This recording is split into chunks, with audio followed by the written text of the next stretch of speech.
So, welcome back to the final episode of Halo Combat Evolved, otherwise known as Halo 1 by the developers. And today, we are doing the final level, the horse we rode in on, the Maw. So greet yourself. And into the theme. Yep, Great everyone, welcome for here. We're here to join in for this final one. yep. Here it is, our spaceship. For those of you who don't know, eventually, when Halo 2 and 3 are done, that's gonna be solo, because David doesn't want spoilers. Even though I can't get past the first level. It's not that bad. Dude, don't even. Okay, buddy. I won't even. Okay, so do you want to tell the viewers what comes after the Halo series? Well, people, hope you're ready because Miguel has plans for that. After the Halo series, it Did that catch you off guard? yes it did. that was funny. That's funny. That's badass. Yeah, and as I was saying, after Miguel finishes uploading these, get ready because he's gonna be doing a playthrough of Neptunia 1. But which Natsunia one? All three versions. Neptunia 1, Rebirth 1, and Rebirth all on the same screen. I'm gonna say this right now. No, I'm not gonna record Rebirth Plus because I don't want to import a Japanese PS4, hook that up to the computer as well, and edit that as well, because that would be a nightmare. I could probably do it. Plus. Rebirth Plus is the Japanese remaster of Rebirth 1 for PS4. There's another remake of the first game. Okay, you gotta realize Neptunia 1 is the Skyrim of Weeaboo games in that they just keep remastering it for new hardware over and over again. But Skyrim didn't make any changes, they just made it look better. Well, Rebirth 1, Reverse, and Rebirth Plus, gameplay-wise, are exactly the same. The only difference is graphics. The only time that isn't the case is in the original Neptunia because it's running off a different game engine altogether. And very sadly, I do wish that we got to keep that game engine because I'm going to be honest, that game engine is way better. But David never played the original Neptunia, so he has no clue. He's only known the Mark II system, which is the same system in V2. Hell, even V2R has a different system for combat, but it's still a position turn-based game. Yep. And regarding Final Fantasy 7 and 13, those are going to be solo by me. Yeah, because... Now, here's the fact about Final Fantasy, people. I have not played a single game in the series. The closest I've ever been is Kingdom Hearts. Okay, so you know enough. Technically, you know enough to play. Well, did you beat the super bosses as Kingdom Hearts? Did you fight Sephiroth? Yes. Okay, then you God. know enough. Okay, you know about the One-Winged Angel. Oh yeah, I know all about that. Oh yeah, he also watched Advent Children. Yeah, that too. I also played as Cloud and Recoded. Yeah. Well, you play with him. Technically, you're still Sora. But yeah, I get the point. I guess, but I always wonder why Cloud and Final Kingdom Hearts is different than Final Fantasy. Because it's his Crisis Core outfit, I believe. Because Cloud has multiple outfits in across all the Final Fantasy VII media. I don't remember if it's exactly his Crisis Core outfit. It might be a different outfit. And one where he gets an angel wing too. Well, he needs the contrast because he has a demon wing, and Sephiroth has the angel wing. I always wondered about that. Like, I know he had the wing, but like, where did he come from? Did he just has it. A wing? He just has it. Okay, the answer is Mako, but you don't know what Mako is, so it's just easier to say. The guy for... Mako's not a person. Yeah. Okay. Wait, Mako's the energy. Sort of, yeah. It's the harvested energy, yeah. Okay, so you know enough to do Final Fantasy. Missed opportunity. I already know about that because I saw the death battle between Tifa and Yang. Fair enough. That's literally... You didn't see the Cloud versus Link? No, that I did. I just remember that one more. Okay. Yeah. And also Steph Blood versus Virgil, but didn't discuss about Muckles, I think. I would like to point this out. Huge missed opportunity in Kingdom Hearts 3 to not have Lightning be the super boss of the Colosseum. Okay, because Lightning is effectively just female Cloud, except more powerful because in canon, it is canon to the lore that Lightning has the power of God and anime. And that is not a joke.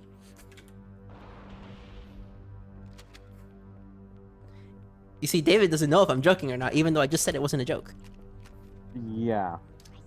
But As far as I know, he could be. As far as I know, fun fact that can be completely true. I'm telling you guys in complete earnest that Lightning is one of the few characters to actually have the power of God and anime, and also be a Louis Vuitton model.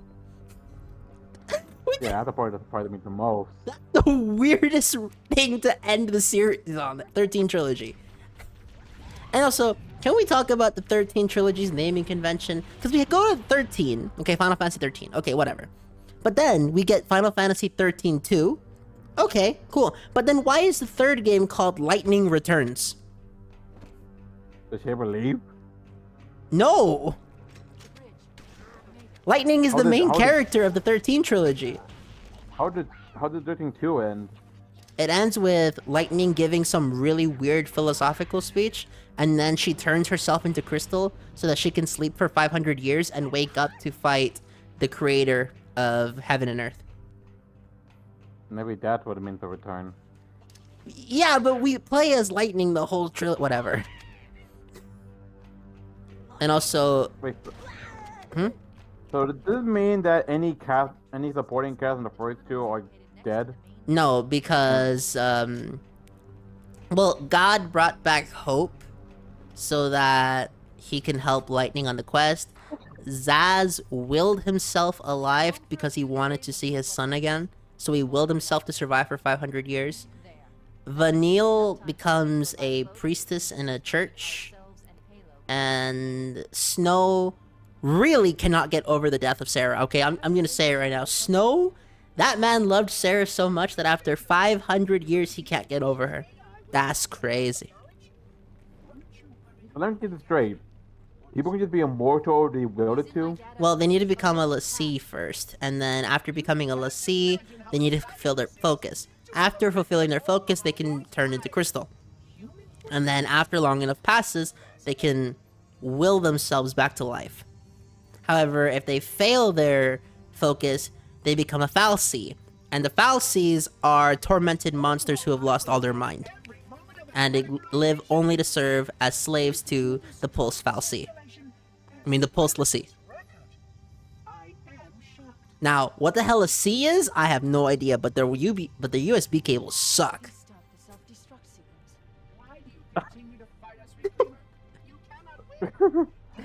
Yay! I have no idea what you just said at all.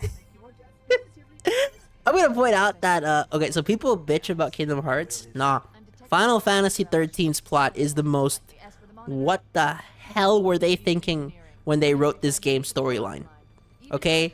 And I'm gonna be honest, guys, okay? The only reason I stuck around for 13.1 isn't the gameplay, even though the gameplay is actually pretty good. The reason I stuck around for 13.1 is because Lightning and Vanille are hot. That's it. Okay? 13.2, the gameplay actually holds my attention, and Lightning Returns, well, is Lightning. Of course I'm gonna stick around. Lightning is super awesome. Okay? It's effectively female Cloud with pink hair. What's not to love? And also she has super cool gravity attacks that she never uses after Zaz grabs her arm once. Which, I'm gonna point out, is the weirdest way to nerf a character. Suddenly she can't use any of her badass gravity attacks for the entire trilogy because a black man grabbed her arm for a few seconds. Okay. That's weird. Look, Zaz is straight up one of the best cases of how to do representation in a game, because him being black is not his identity, and that's a good thing. He actually has character, okay? He's a dad who wants to find his son. that should always be the case. You'll be surprised. Have you heard of Dragon Age: The Veilguard? I heard of it, yes. I'm not seen anything about it. Okay, so dead serious, there's a scene where here are your vegetables, and then she sits down and goes, oh, by the way, I'm non-binary. I'm like, what the fuck? Why would you? Guys, even if you want to do a gay character, okay, or a character who is different, there are many ways to do it, okay? And the best way to do it is by not making that part of their plot point, okay? Henceforth, we have Final Fantasy 16, which had a gay guy, and the reason that moment worked is because that wasn't his character, and we know from the Neptunia series that Uni and Nepgear are bisexual. Ooh. Okay, but the reason it works is because it's not their identity. Hold on, Uni I'm aware because he has supposedly has a fling with With I forgot his Brave. name. Oh yeah, Brave, and also a bit with something with Steamax. Steamax. Yeah. But where were the Nebula like guys? It's in some random fucking passing comment in one of the guides. And technically she says cute boys at one point in one of the cutscenes. I mean, people can just find people cute, but that doesn't mean they like them romantically. I don't know, David. I don't tend to find men cute, okay? Fair enough. I'm just saying. Yeah, okay, so this final level, by the way, of Halo Combat Evolved, I know it got criticism for reused level design, but the geometry is different. It is not the same level as Pillar of Autumn, as you can see. The mapping is different, the way the level is structured is different, but this is a cool callback. This is actually the opening room of Halo 1. But, because of the damage, the stuff is completely reorganized. Okay, to the right is where Master Chief woke up. And to the left was a locked door in level 1, but now we're back here. Isn't that cool? Yeah, it is. Yep. Although, I think that the PC version of this game is bugged, because I don't remember there being this many enemies in the original Xbox version. Or even in the 360 remaster. Maybe it's just my misremembering, or the fact that I'm playing on Legendary, but something was off about this, because I do not remember there being this many enemies in this one room. It feels like an oversight. But, you know, as you said. I mean, after the library. Yeah, the library. It's really too much of an issue. It's really not. Okay, I've played this game enough. I can deal with the enemies. It's just odd that there's so many concentrated in this one area. Also, do you know what we're doing here in the final level of Halo 1, David?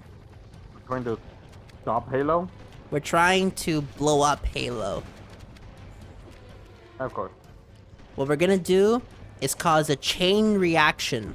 Blow up the ship's reactor, which will create I forgot what the term was. It was the 2 billion degrees Celsius explosion.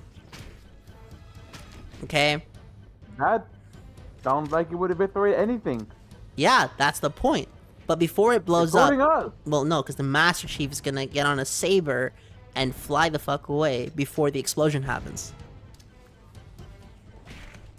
Okay? Okay. That's his big bad plan. And honestly, that is a perfect plan. It is the greatest plan ever conceived. There's no issues with this plan. I talked it over with my chief of staff and they said it was a beautiful plan. I'm waiting for a but. No, there is no but. Really? Yeah. The way you talk, like I thought you were building up to something. No. I'm not. Huh. Of course. And overall, I gotta admit that for the final level, compared to Halo 2's final level and Halo 3's final level, I think this is probably the second best one. I think Halo 2's final level, despite being arguably, I think, the best Bungie era game, I think its final level is the weakest. And then Halo 3 has the best final level in the series. But, you know, You don't know anything about the other two games, so what do you know? Good point. Yeah. Although, looking at... This is what I mean by I think this is bugged, by the way. I don't remember there being this many enemies in this one corridor. How long have I been in this corridor, David? I'm gonna guess a minute, 2 minutes. I have been at this damn corridor for 4 minutes. And that's quite a lot, and it got need life. Yeah, it's ridiculous. That's why I'm confused. But again, it's just possible I'm misremembering because it has, you know, it's been a minute. I mean, look at that! They don't stop spawning, man. I mean, honestly, thank goodness Halo 1 didn't have the invisible flood like Halo 2 does. Because that would have been a pain. No, that's something I'm looking. That's something I'm not looking forward to. Also, here's the difference between the flood in Halo 1 and Halo 2. In Halo 2, the rocket flood, the rocket is heat-seeking. Oh god. Whereas in this game, it's a straight line. And honestly, whoever thought giving the flood a heat-seeking rocket launcher was a fair decision, good job, because technically it's not, but it's also really badass. I guess, yeah, that does make it more threatening, but also, what the hell? Also, they removed it from the final game, but there's actually files where there was supposed to be invisible sniper flood, but even Bungie said that was too difficult, so they removed it.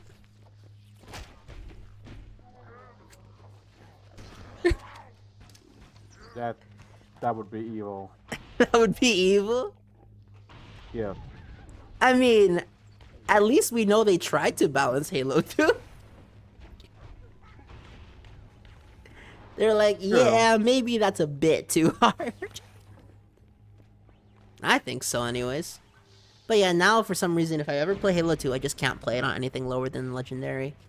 It doesn't feel satisfying. Whereas Halo 1 and 3, I could totally play on Heroic and have a good time. It's just weird with 2. It's like 2 was designed with that Legendary difficulty. Even though all the reports say it was the exact opposite. Apparently, the way they made the easy mode for Halo 2 is they said that one of the developers had to beat the game using only their nose. And that's why the Halo 2 difficulty was so easy on easy mode. I'm sorry. Who makes that kind of decision? Bungie? Why? Why? Because that's how you're gonna make an easy mode. Hey, if you could beat a video game with only your nose, it's pretty easy. I'm just gonna say it. But also so just so weird and arbitrary. Well, they had to take into account that disabled people exist. I guess, yeah. So, True. actually, you know, W move on the developers for that one. What were they shooting at them? Wait. Are the Flood fighting each other? They're fighting hunters. What is up with that plasma rifle? You see that shit? Yeah, I wonder why they're spinning around. Yeah. Wait. Hunter? Yeah. Megalogolo. They're effectively a worm hive mind that, due to its nature, is borderline unkillable outside of destroying the core. Which in Halo 1, thank God they made it huge, but in later Halo games, that weakness is removed. So Halo 1 is the only game in the series where you can one-shot the hunters with a pistol. Like, there's another hive mind besides the Flood? Yeah, but this one doesn't use neural physics, so it's not as broken. And it also can't assimilate. Well, that's good, at least. Yeah. I mean, the Halo series is no stranger to a lot of really creepy material when you analyze it. I mean, as you saw in the last episode. Yeah. That's So did quite you obvious. actually have nightmares that night, or? Thankfully, I don't know. Quite frankly, I don't remember any of my dreams. Yeah, honestly, you know which game I really wanted to play but just never had the chance to? Mostly because, it's called The Blue Flower. It's a turn-based RPG set in a Japanese high school. Okay, what's it about? I have no idea, but apparently, like Clement and a bunch of other like JRPG YouTubers all recommend it. I'm like, kind of interested now, but it's $60, and I really don't want to spend that much money. Mostly because I don't even know if I like the game. Yeah, you spend 70 on other games. How much is Sonic Generation? Sonic Shadow Generation cost? 50. What? It's not a full price game, dude. The campaign is short. No, yes it is. If you're talking about the What? deluxe edition, yeah, that's $60. No, Sonic X Shadow Gen's a $50 game. not in the store that I've been to that I've seen it in. Sonic X Shadow Gen's retail price. Let's look this up right now. I've been to stores. I've been to Stargate. I've been to GameStop. I've been to freaking Walmart. If you're talking about the digital deluxe edition or the day one edition, yeah, that one's 60. But the actual retail price is $50. Come on. Yeah, I'm looking it up right now. Billboard has it as $49.99 at Walmart, Target, and Amazon for retail. For the base version, not the digital version. Also, right now we're gonna light a fuse and run away. That's right. We're about to eviscerate these guys. There's 20 minutes left though. I know. I'm aware. I laughed. Okay? Also... Oh my god, I've been lied to. I can get the game easily now. Wait, if a difference of $10 is so vast to you, how about you wait for another paycheck? $10? No, 20. Oh. Usually retail price is like 70. Yeah. then whoop-de-doo, I guess. Well, I still have a $15 gift card. Hooray! I mean, it's a good game. If you never played the original Generations, then it's actually a good purchase. My issue is that I've played Generations to death at this point, and I really don't want to do another playthrough of it. And I mean, in the Shadow stuff, but I do want to try to give Generations a chance. it's legitimately a good game. The problem is the story is trash. And I can't believe I'm saying this, but Ian Flynn comes along and makes the story worse. Okay. No. You cannot just say. Look, Sonic X Shadow Gens, the pure Shadow Gen section is really good. But his rewrites to Gens are not. Okay? I'm gonna say that about myself. I went in and checked the Japanese script. It's literally the same script. They just added random lines for Sonic that weren't there because they changed the voice acting syncing. But other than that, it's mostly an unchanged script. However, Ian Flynn's character dialogue, I'm not gonna lie, was not it. The only characters he genuinely improved were Blaze and Cream the Rabbit, okay? Those two characters were definitely improved compared to the original gens. However, the voice acting, I can feel it. All the actors are older now, and you can feel it, okay? And honestly, it's because, I don't know what it is. I think, actually, I'm looking, how old are Roger and Mike Pollock? Let me look it up. Roger... Although Mike lost not any creativity because he was a what was it? I don't know, something about the war and the conflict in Israel. Yeah, what's it called? Yeah, Roger is 1975 was his birth year, so he's 49 at this point. And Mike Pollock, how old is this dude? Mike Pollock is 59 years old. Oh my god, you can feel it when you listen to his re-recorded dialogue. And the reason it caught me off guard was when I realized that they left in his laughter is the old audio, whereas all the stuff is the new audio, and you can tell because the audio quality changes. Yeah. I mean, because here's the thing, right? When Ian Flynn did Frontiers, I praised the writing because holy shit, Pontaff was so bad. Okay? Whoever decided that the Happy Tree Friends writers had to write the next Sonic game made a bad decision. Okay. Who made that choice? Who? Happy Tree Friends and Sonic? No. Yeah, it's those guys. They were the writers from Sonic Colors all the way to Forces. And that's why when Ian Flynn showed up, the writing felt way better. But then I went back and reanalyzed the 2000s games. And with the exception of Shadow, which honestly is an issue with the way that the story is told, and not so much the dialogue, Maekawa's translated scripts, I think, are still better than Ian Flynn's scripts. And I think the reason behind that is because Ian Flynn has to answer to the Sega mandates, the current day ESRB, and the consultancy group Hit Detection. Whereas Maekawa was pretty much free to do whatever the hell he wanted. And also the ESRB of the 2000s was noticeably more lax than the ESRB of the current day. And that gave Maekawa a lot of free reign to write the actual stories. And also the difference between... Yeah, also, what the hell killed me? I have no idea. That I don't know. Yes, and... I was like, what the heck is happening? That's what I was confused. That's why I left that in, because even I don't know what killed me. Because if you pay attention, I was at full health. Yeah.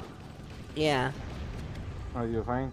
Yeah, so that's what happens. And also the difference between Flynn and Maekawa is Maekawa actually got to write the stories. In the case of Ian Flynn, he's given an outline and is only told to write dialogue. And that's actually what he admitted when he was talking about the Frontiers story.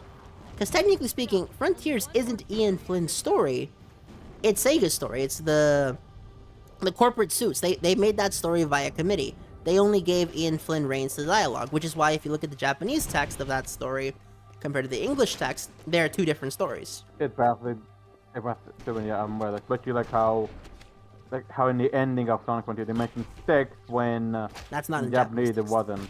Or also Sage's entire motivation. What's the motivation in the Japanese? Okay, so in the English text, I'll tell you that one first, just in case you need a refresher, is she wants to create a family with Dr. Eggman, effectively. Okay? Right. The Japanese Sage is trying to figure out how she's able to process emotions. That's actually pretty interesting. Yeah. And also, Amy's character is completely altered too. Amy's character in Frontiers JP is she wants to reunite a Coco with her mother, or not her mother, with his mother. Yeah, it was a male kid Coco with an adult woman. However, the English text is the one true love, if you remember that. And also, the whole "I want to spread love with the world" line is an Ian Flynn creation. Amy pretty much admits that she's probably never going to get with Sonic because he refuses to settle down. Which is why the scene is still sad in both versions. So yeah, the character writing is different. Also, for whatever... Although, yeah, I gotta ask, what interesting it is for Sage to learn what she has feelings. Haven't we already seen a robot with feelings in Sonic? Look at Orbot and Cubot. I'm surprised you didn't go with 1990s Metal Sonic. But yeah, Orbot and Cubot. Oh yeah, there's more. Metal Sonic, Beta, heck, there's even Emerald. I mean, true, but Sage is cute, so that's the difference though. So people actually give a shit. Fair enough. The fact that there's no Sage boss fight still irks me a bit. I kind of was wishing she was playable. I say this because... I thought she was going to be playable in the final update. I mean, I knew she wasn't because they confirmed that a while back, but, you know, you don't look at the interviews and shit, to my knowledge. You didn't watch the Izuka and yeah, all that stuff. The thing is, genuinely, I wish that there was a Sage boss fight, mostly because the trailers made it out to be like Sonic's gonna fight Sage at some point. Yeah, it kind of looked like it looked like she was controlling the Titan. Yeah, I'm still convinced that Sage's character underwent more changes than we're led to believe. simply because it doesn't make sense for her to have, you know, all of that power over the Titans in the trailer, whereas in the game she says she can awaken their anger but can't really control them. Alright. Yeah. Oh, by the way, did you know we're commentating over Halo 1? Yeah. Yeah. Isn't that weird? Yeah, it is, but frankly, we don't talk about much about the game itself. I mean, Halo know. 1 is fire, though. Oh yeah, I'll agree with that. Yeah. On a pure... Go ahead. No, one more thing one more thing about Sonic. I really do hope that in the end of stage, she's way too good a character to be a one-off. I mean, Sage... I don't think she's dead, mind you. Didn't Eggman revive her? Well, depend on your version, but yeah, she kind of is alive. And in the other version, she survives. Yeah, exactly. So, which is why I'm hoping we see her again in future games. Well, my hope with Sage is that they don't fuck her up. Okay? That's true. That's the worry. It's like this. I want a Sonic Heroes remake. I want a Sonic Adventure remake. But then I think about the fact that they're probably gonna change the dialogue because, you know, that's what they hire consulting companies to do. And two... They proved that with this one. And then two... I don't think Roger Craig Smith can pull off some of the lines that Ryan Drummond was pulling off, okay? I'm just gonna say, okay? I know you like Roger, okay? I agree, Roger was a good Ezio. He was a good, you know, the guy from Red Dead. Okay, I'll give you that. Why did I forget his name? It's like Chris Redfield or something, right? Yeah. Yeah, okay. I'm not crazy. Wait, no. Chris Redfield was Resident Evil. Oh, no, Resident Evil was Kennedy. Leon Kennedy. Yeah, and Chris Redfield. There are multiple characters in Resident Evil, you know.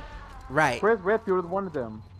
Okay. In Red Dead Redemption, the protagonist there is I don't know. I never played Red Dead Redemption. I haven't played it in a while. That's the only reason I forgot. But the point is, he's actually good in those games.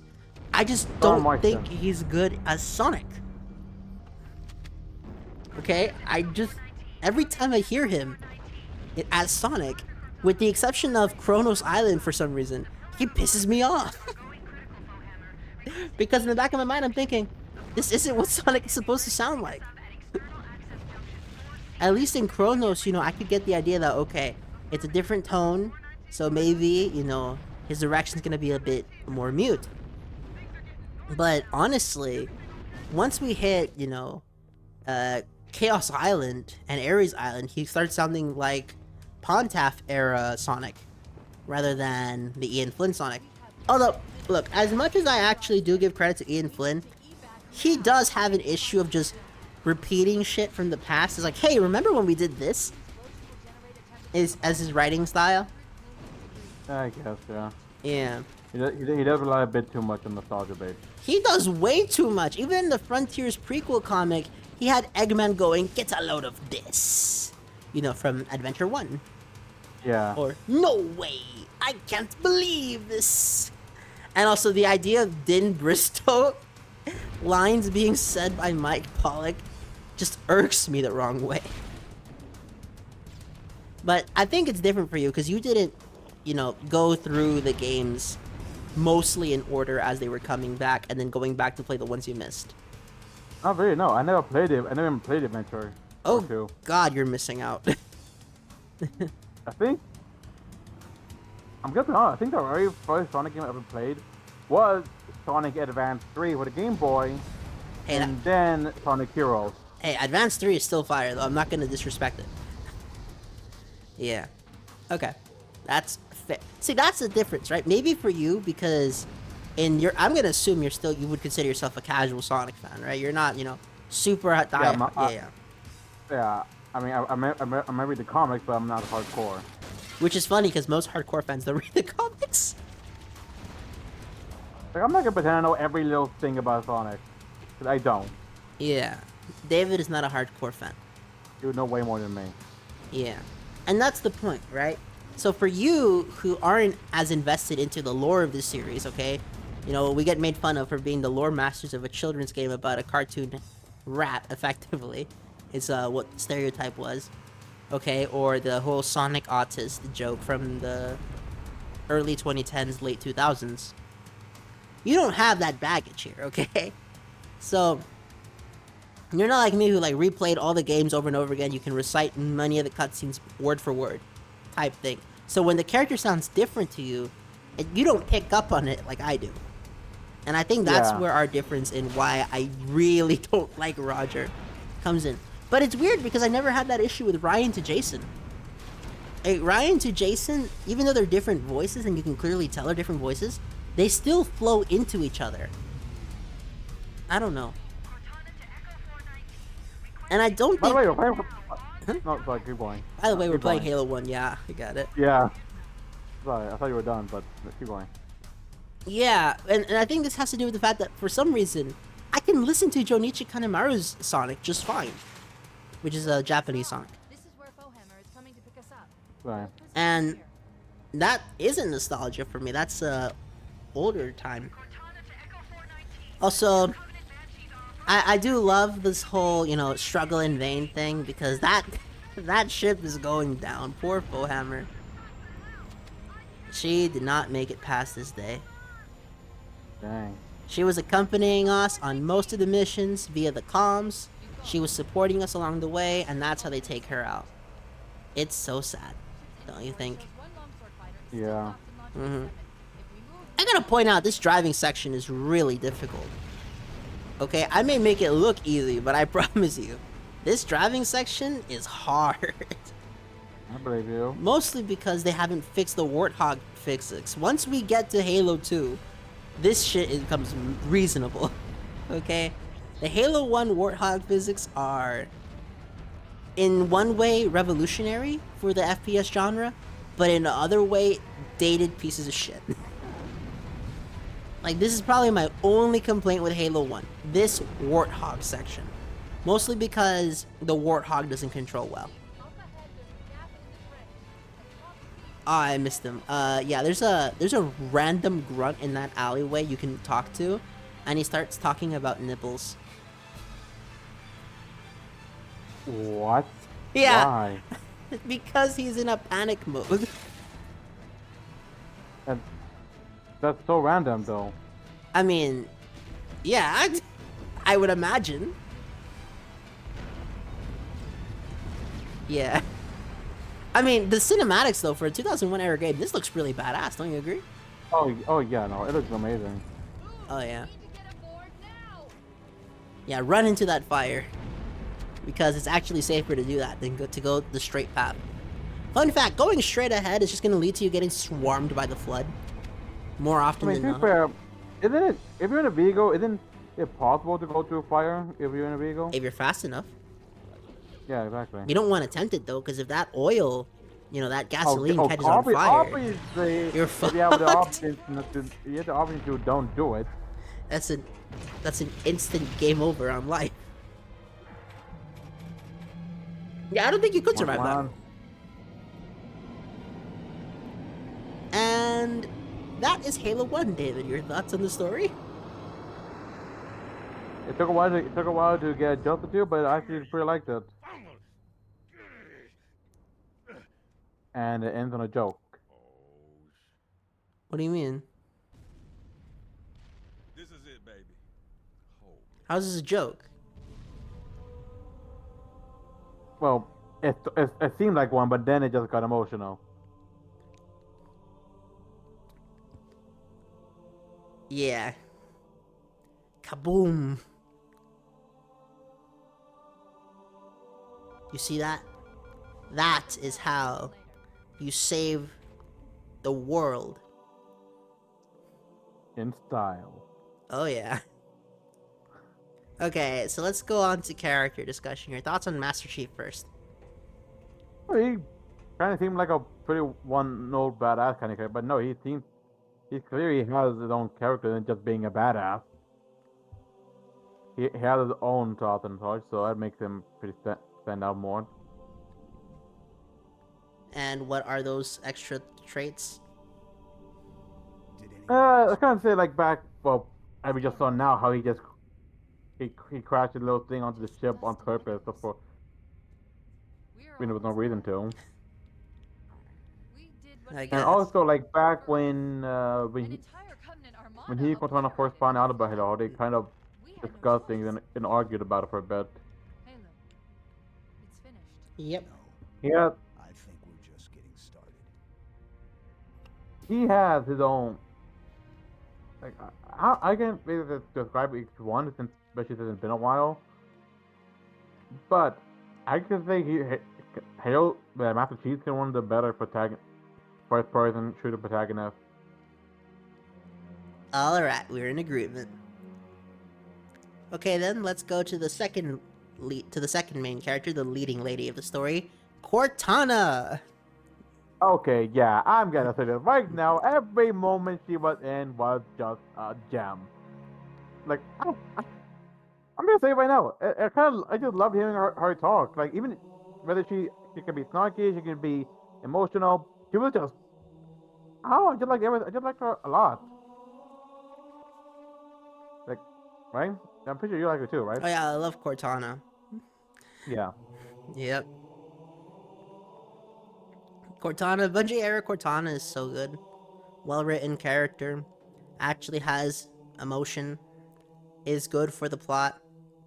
I remember like I know I haven't played the game, but I remember I think it was in Halo 4 or something, where after we heard about how she heard about I forgot who it was, a commander or admiral, something about abandoning a planning to die. She freaked out and nearly overcharged the ship. And Yeah, the thing, Del Rio, give me that chip.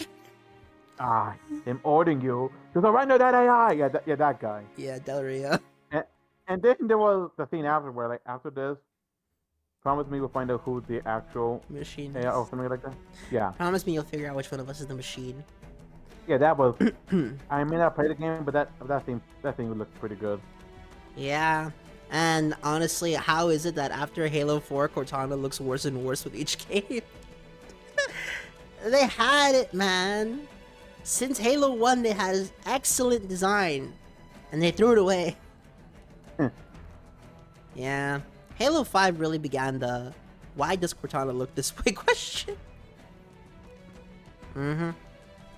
Alright. Up next, the commander of the UNSC for this game. Our friend, the Captain Keyes. Because he was also a main player in this story. Thoughts on Right. him? It is freaking tragic what happened to him. Like, oh my god, I cannot freaking. Even though I didn't actually get nightmares, I still can't get that thing out of my head. Seeing him just being haunted, constantly fighting when it was all for naught. The guy was on our side all the time. He supported us from the very beginning, and then this is what happened to him. Jesus Christ. They really did do that to one of the best characters. This is some Eldritch horror shit. I mean, at least now you understand who Miranda is better in Halo 2. Right. Yep. And last but not least, Fohammer, the lady on the radio who helped us throughout the entire game. I also tried to hurt out. It's like, is there a thing about from Master Chief? Every character that who helps him dies at some point? Because, like, wow, it's sad. It really does feel that way, but not necessarily. But that's going to be it for the Halo Combat Evolved playthrough. David, your final thoughts on the playthrough before we go? At some point, after finish Halo 2, I'm gonna have to play the game for myself. Because it looked pretty fun. Not doing Legendary, though. Fuck that. David is traumatized. Yes, I am. Yeah. Okay, gentlemen, have a nice day.